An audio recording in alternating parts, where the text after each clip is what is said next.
구약성경 269쪽 신명기 5장 16절부터 21절 말씀입니다. 우리 찾으셨으면 교독하겠습니다. 너는 내 하나님 여호와께서 명령한 대로 내 부모를 공경하라. 그리하면 내 하나님 여호와가 내게 준 땅에서 내 생명이 길고 복을 누리리라.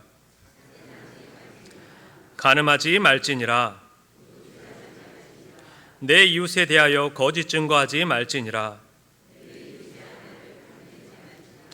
내 이웃의 집이나 그의 밭이나 그의 남종이나 그의 여종이나 그의 소나 그의 나귀나 내 이웃의 모든 소유를 탐내지 말지니라. 아멘. 성도님들, 한 주간 어떻게 지내셨습니까? 이제는 아침 저녁으로 매우 선선하고 완연한 가을이 된 것 같습니다. 그래도 낮에는 또한 또 뜨거운 태양이 내리쬐는데 그래도 그늘에 들어가면 또 시원한 바람이 붑니다. 우리 성도님들, 환절기에 감기 조심하시고요. 또 이번 주에는 증검날이 연휴가 있더라고요. 우리 성도님들 귀한 쉼이 되는 한 주가 되시기를 바랍니다. 우리 옆에 계신 성도님들과 인사 나누겠습니다. 열심을 품고 주를 섬깁시다.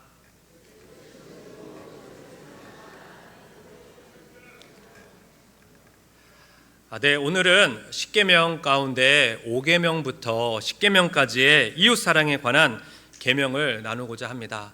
자, 우리가 10계명 하면 정말 많이 들어왔던 본문이죠. 우리가 성경 공부도 많이 하고 또한 설교도 많이 들어서 10계명이 딱히 이제는 뭐 들을 것 없다라고 생각할 수도 있습니다. 하지만 이미 이렇게 알고 있는 내용이다 하더라도 우리가 말씀을 낯설게 들으면 또한 그 가운데 하나님께서 주시는 분명한 은혜가 있을 줄로 압니다.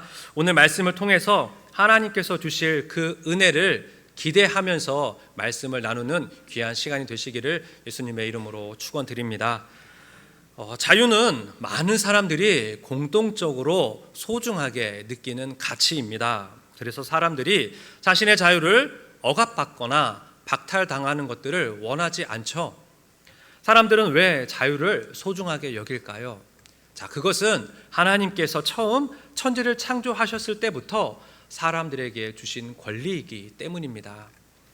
단 피조물인 사람이 자유를 마음껏 누리다가 창조주이신 하나님을 망각하지 않도록 동산 중앙에 선악을 알게 하는 나무를 심어 놓으신 거죠. 그래서 창조주와 피조물의 경계선을 삼아 주셨습니다. 그래서 피조물이 그 하나님을, 그 창조주이신 그 하나님의 그 경계선을 넘지 않도록 그렇게 만들어 놓으신 거죠. 자, 십계명도 마찬가지입니다. 하나님께서 하나님의 자녀들에게 십계명을 주신 이유는요, 하나님께서 그 자유를 박탈하거나 아니면 그 자유를 억압하기 위하여서 주신 것이 아닙니다. 십계명이라는 그 경계선을 주심으로 오히려 그 자유를, 그 소중한 자유를 지키게 하고자 하심이죠. 십계명은 하나님의 자녀들로 하여금 죄를 인식하게 하고 그 죄로 인해서 그 자기에게 주신, 우리에게 허락하신 그 자유가 박탈당하지 않도록 그 계명의 테두리 안에서 온전한 자유를 누리도록 하신 겁니다. 우리 모두 예수님을 만나기 전에는 죄의 사슬에, 그 죄의 노예로서 살아갔습니다. 하지만 예수님께서 온전한 순종을 통하여서 우리에게 구원의 길을 허락하여 주셨고 또한 우리에게 자유를 주셨습니다. 예수님께서 우리에게 주신 이 자유를 더 이상 죄에게 빼앗겨서는 안 되겠죠. 십계명은 우리를 죄로부터 이렇게 우리의 자유를 지켜주는 안전한 보호 장치가 되는 겁니다. 자, 진정한 자유는 이처럼 진리 안에서 누릴 때에만 진정한 자유가 되는 겁니다. 우리 요한복음 8장 32절인데요. 한번 함께 읽겠습니다. 시작. 진리를 알지니 진리가 너희를 자유롭게 하리라. 아멘. 진리 안에서 누릴 때만이 그것이 자유이죠. 진리 밖에서 누리는 자유는 자유가 아니라 방종입니다. 따라서 우리는 이 십계명이라는 보호장치를 주신 하나님께 감사하면서 그 안에서 진정한 자유를 누려야 합니다. 자, 5계명부터 10계명까지는 사람과의 관계에서 행해야 할 그 원리를 우리에게 알려주시는데요. 이 계명을 준수함이 바로 이웃사랑을 실천하는 방법이 되는 겁니다. 자, 오늘 본문 16절입니다. 우리 본문 16절을 함께 읽겠습니다. 시작. 너는 내 하나님 여호와께서 명령한 대로 내 부모를 공경하라. 그리하면 내 하나님 여호와가 내게 준 땅에서 내 생명이 길고 복을 누리리라. 아멘. 자, 하나님께서는요, 우리로 하여금 이웃을 사랑하는 방법으로 첫 번째로 부모를 공경하라 말씀하셨습니다. 그런데 하나님께서 이 부모를 공경하라라는 이 계명을 주시면서 동시에 네가 부모를 공경하면 내게 준 땅에서 내 생명이 길고 복을 누리리라 라고 이렇게 장수의 복까지도 허락해 주셨습니다. 왜 하나님께서는 부모의 공경에 이 계명을 주시면서 장수의 복까지 주시면서 이 말씀에 이 계명에 순종하라 하셨을까요? 육의 부모를 공경하면서 우리는 보이지 않는 그 하나님을 순종하게 되는 겁니다. 우리 5계명의 영적 의미를 잘 파악해야 합니다. 자, 말씀에서는요, 하나님과 성도들의 이 관계를 아버지와 자녀들의 관계로 많이 말씀합니다. 자녀는 부모를 공경해야 한다라고 하는데, 자, 성경에서 이 공경하다라는 의미를 가진 이 카베드라는 이 원어는요, 하나님을 예배하고 또 하나님을 섬기고 경외하는 그 성도들의 그 자세에 대한 자세를 묘사할 때 쓰는 개념이 바로 이 카베드라는 단어입니다. 실제로 이 단어가 성경에서요, 인간 관계로 쓰이게 될 때는요, 부모님과 자녀의 관계에서만 이 카베드라는 단어를 사용하게 됩니다. 즉, 부모를 공경한다라는 것은요, 영의 아버지이신 그 하나님을 공경하는 것으로 그 의미가 확장되는 거죠. 하나님에 대한 순종으로까지 확장되는 겁니다. 따라서 하나님께서는 장수의 복까지 약속하시면서 이 5계명을 반드시 지켜라 라고 하나님의 자녀인 우리에게 허락하신 겁니다. 자, 우리 10번째 계명을 우리 먼저 보겠습니다. 오늘 본문 21절인데요. 우리 본문 21절 말씀 함께 읽겠습니다. 시작. 내 이웃의 아내를 탐내지 말지니라.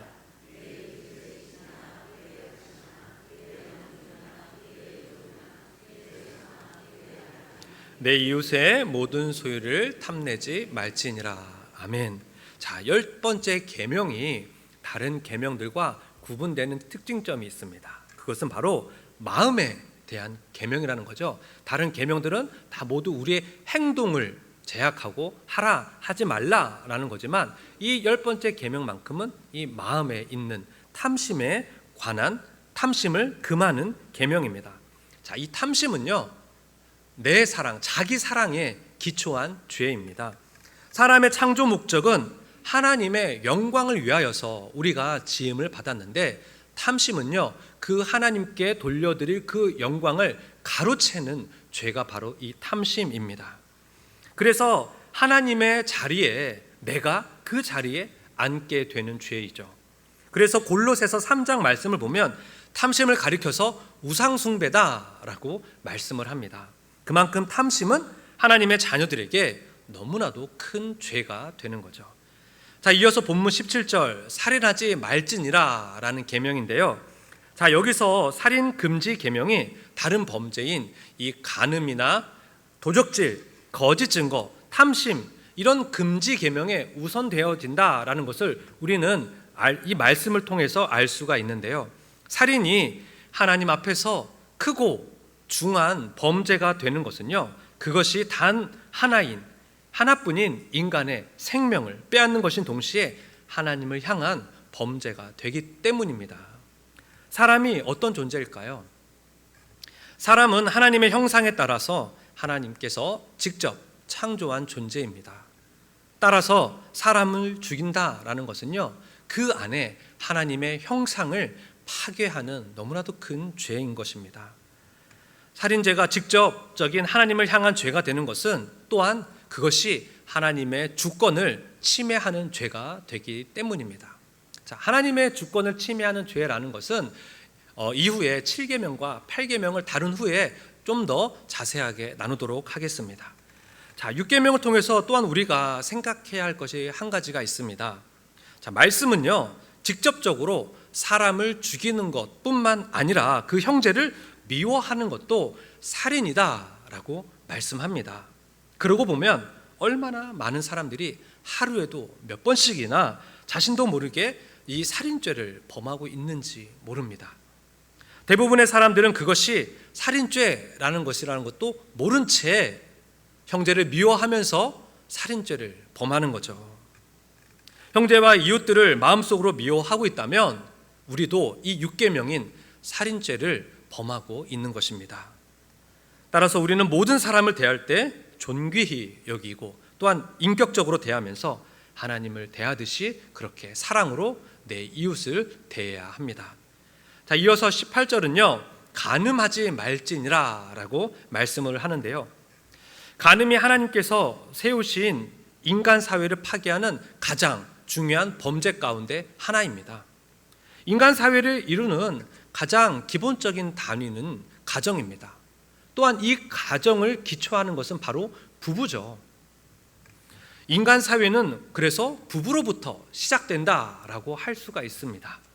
그런데 간음이란 이런 부부의 관계를 깨뜨리는 가장 결정적인 범죄가 됩니다.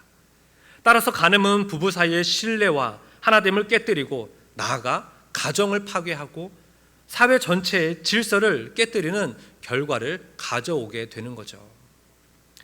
그런데 세상은 갈수록 이 7계명의 죄를 가볍게 여기고 부추기기까지 하는 그러한 세상이 되었습니다. 곳곳에서 성적인 범죄 유혹이 사람들을 향하여서 손짓을 합니다. 그러나 우리는 어떠한 일이 있어도 순결을 지켜나가야 합니다. 이 유혹을 이기고 하나님 앞에 성도로서 순결함을 지키는 우리 모두가 되기를 예수님의 이름으로 축원드립니다. 자, 이어서 19절 말씀은 도둑질하지 말지니라 라고 말씀을 하는데요, 자, 여기서 도둑질이란 1차적으로 남의 소유를 훔치는 행위를 말하는 거죠. 도둑질이란 단순히 남의 소유를 훔치는 것만을 의미하지는 않습니다.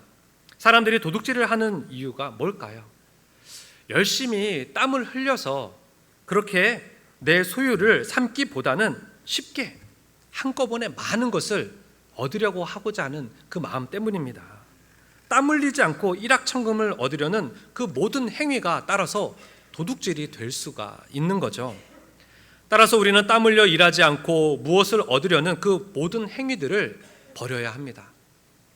땀 흘려 일하지 않는 행위는 이 하나님의 창조 원리에도 어긋나는 행위인데요, 하나님께서 사람을 만드신 후에 사람에게 땅을 정복하고 다스리라 라는 이 명령을 사명으로 우리에게 허락을 해 주셨습니다. 게다가 인간의 타락 후에는 하나님께서 땀 흘리고 수고를 통해서만 대가를 얻게 되어야 한다라고 우리에게 가르쳐 주셨습니다. 따라서 우리는 땀 흘려 열심히 일하고 오직 땀 흘린 그 대가만을 바라는 그러한 삶을 이 땅 가운데 살아야 합니다. 자, 앞에서 6계명 말씀을 나누면서 하나님의 이 주권을 침해하는 죄를 7계명과 8계명을 본 후에 함께 나누자고 말씀을 드렸는데요, 자, 다시 한번 우리가 6계명과 7계명 그리고 8계명을 보면 살인하지 말라, 간음하지 말라, 도둑질하지 말라라고 말씀을 하시죠. 자, 우리는 이 세 계명을 통해서 하나님의 주권에 대해서 생각을 해볼 수가 있습니다. 자, 6, 7, 8계명은요, 하나님께서 사람에게 주신 복, 그 은혜를 빼앗는 행위입니다. 자, 6계명은요, 하나님께서 사람에게 주신 그 생명을 빼앗는 죄이고요. 자, 7계명은 하나님께서 사람에게 주신 그 결혼 제도를 파괴하는 죄입니다. 자, 그리고 8계명은 하나님께서 사람들에게 맡겨주신 그 소유를 훔치는 죄가 되는 거죠. 자, 이 모든 것들은요, 사실 하나님께서 사람에게 주권적으로 주신 권리입니다. 생명, 결혼, 소유, 하나님께서 사람에게 허락해 주신 그 은혜, 복이죠. 따라서 우리는 이 6, 7, 8계명을 어겼을 경우에 하나님의 주권을 침해하는 너무나도 큰 죄라는 것을 우리는 잘 알고 있어야 합니다. 자, 이어서 본문 20절입니다. 내 이웃에 대하여서 거짓 증거하지 말지니라 라고 말씀을 합니다. 자, 9번째 계명은 1차적인 의미는요, 재판 가운데 위증을 하지 말라, 진실만을 말하라 라는 뜻입니다. 그래서 우리가 이 계명을 가지고 거짓말을 하지 말고 단순하게 진실한 말을 하면서 살아가라 라고 받아들이면 안 됩니다. 자, 원어를 보면요, 이 거짓 증거의 거짓이 샤우라는 단어인데요. 자, 그런데 이 샤우라는 단어가 10계명에 또 사용되었습니다. 자, 3계명인 11절에 사용이 되어 있는데요, 우리 본문은 아닌데 5장 11절, 신명기 5장 11절 말씀을 함께 읽어보도록 하겠습니다. 시작. 너는 내 하나님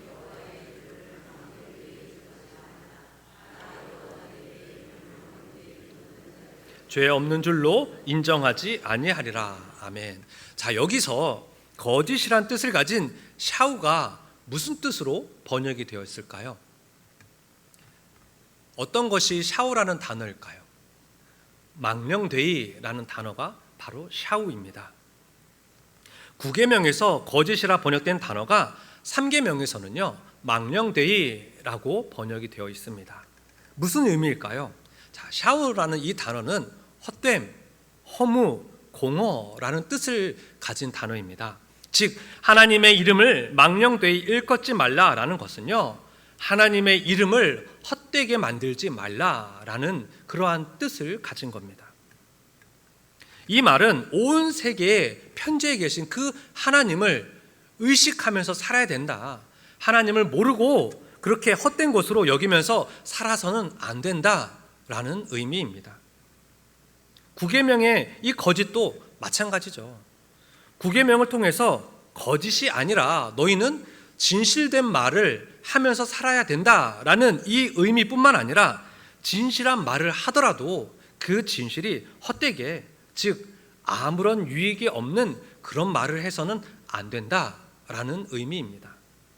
우리의 말이 다른 사람들을 유익하게 만들어야 한다라는 의미인 거죠.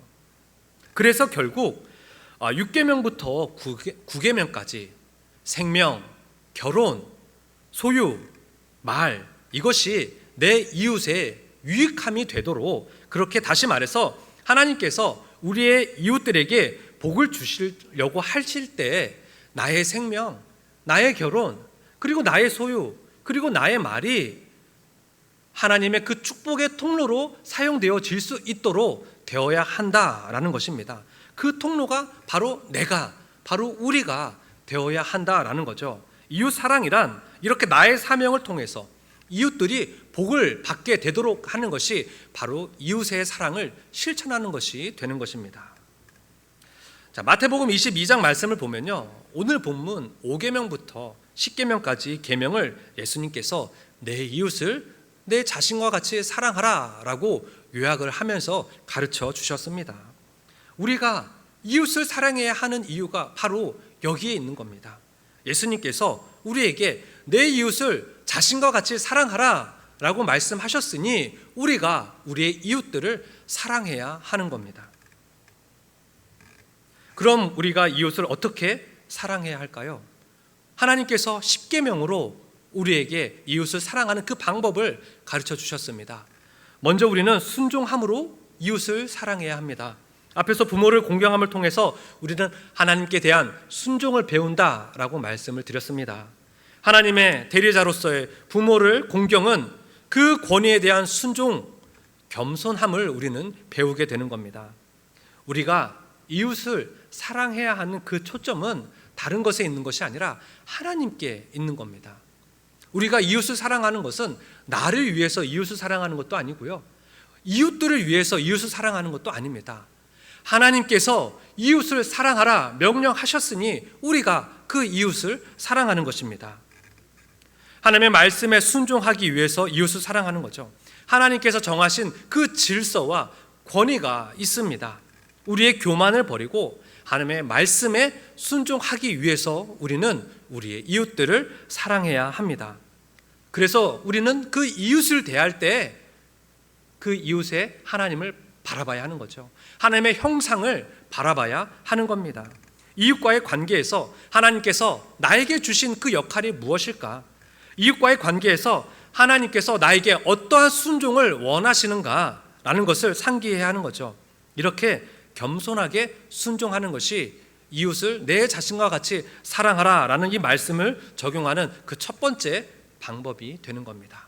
자, 두 번째로 하나님의 영광을 구해야 합니다. 우리가 하나님의 영광을 구하지 않으면 우리는 이 10계명, 10번째 계명에서 갖지 말라고 한 그 탐심을 우리는 갖게 됩니다. 인간은요, 욕심 없이 살 수 없습니다. 그렇다고 욕심이 나쁜 것은 아닙니다. 하나님께서는요, 우리의 욕심을 통해서 선하게 하나님을 사랑하기 위한 그러한 거룩한 욕심을 가지도록 만드셨습니다. 하나님께서 우리의 이 욕심을 그렇게 선하게 사용을 하시는 거죠. 욕심은 가치 중립적입니다. 욕심을 어떻게 사용하느냐, 이 욕심을 죄를 통하여서 죄를 짓기 위해서 사용하느냐, 아니면 하나님의 말씀에 순종하기 위해서 거룩하게 사느냐에 따라서, 사용하느냐에 따라서 그 욕심이 달라지는 것입니다. 그런 문제는요, 죄인인 우리가 이 욕심을 다른 방향, 다른 목적으로 사용하는데 문제가 있는 것이죠. 이것이 바로 인간의 죄성입니다. 욕심을 죄를 위해서 사용하는 것이 아니라 선한 일을 위해서 내가 욕심을 사용하면 그 욕심은 아무리 선한 일이라 해도 나를 위해서 사용하면 그것은 죄가 되는 겁니다. 내 만족을 위해서, 내 자랑을 위하여서, 내 영광을 위하여서 욕심을 사용하면 그것은 바로 죄가 되는 거죠. 이것을 해결할 수 있는 것은 한 가지밖에 없습니다. 하나님의 영광을 위하여서 내 욕심을 사용해야 하는 겁니다. 나의 마음을 하나님을 향하여서 더욱더 갈망하며 그 영광을 추구하며 살아가야 하는 것입니다. 그렇다고 해서 내 만족이 없어져야 한다? 나를 사랑하지 않아야 한다? 그것은 아닙니다. 성도의 최종 목적이 나의 만족, 나의 유익에 그쳐서는 안 된다라는 거죠. 성도의 최종 목적은 나의 유익, 나의 만족을 넘어서 하나님께 향하여 하나님의 영광을 위하여서 나의 만족, 나의 유익이 거기까지 미쳐야 한다라는 겁니다. 하나님의 영광을 위한 나의 만족은, 나의 유익은 과정일 뿐인 거죠. 이게 되기 위해서 하나님의 영광을 드러내고자 하는 우리의 열망, 갈망이 있어야 합니다. 자, 마지막으로 우리의 소유를 사명으로 우리는 여겨야 합니다. 내가 가진 소유들은요, 하나님께서 우리에게 주신 선물입니다. 그 선물이 되기 위해서는요, 하나님의 자리를 이 선물이 빼앗아서는 안 됩니다. 그러기 위해서는 하나님께서 주신 선물은 나의 사명으로 여겨야 하는 거죠. 내가 가진 것은 무엇이든지 간에 사명으로 여겨야 합니다. 하나님을 영화롭게 하는 그 방법으로, 이웃에게 복이 흘러가게 하는 그 통로와 수단으로 모든 것을, 내가 가진 것들을 그렇게 여겨야 하는 거죠. 왜 우리가 건강해야 합니까? 왜 우리가 건강한 가정을 누려야 합니까? 왜 우리가 많은 소유를 가져야 합니까? 왜 재능과 은사와 달란트가 우리에게 있어야 합니까? 하나님께서 우리에게 뜻하신 것이 있기 때문에 우리에게 맡겨주신 것입니다. 우리는 그것들을 그냥 청지기로서 맡은 것뿐이죠. 내 것이 아닙니다. 그러므로 우리에게 맡겨진 생명, 결혼, 소유, 나의 말까지도 하나님의 축복의 통로로서 내 이웃의 유익이 될 수 있도록 그렇게 사용되어야 하는 것입니다. 그것이 바로 십계명을 통한 이웃 사랑의 실천의 방법이 되는 겁니다. 말씀을 마치겠습니다. 오늘날 십계명은요, 별로 인기가 없습니다. 왜냐하면 사람들로 하여금 해라, 하지 말아라, 그렇게 행동을 규약하기 때문이죠.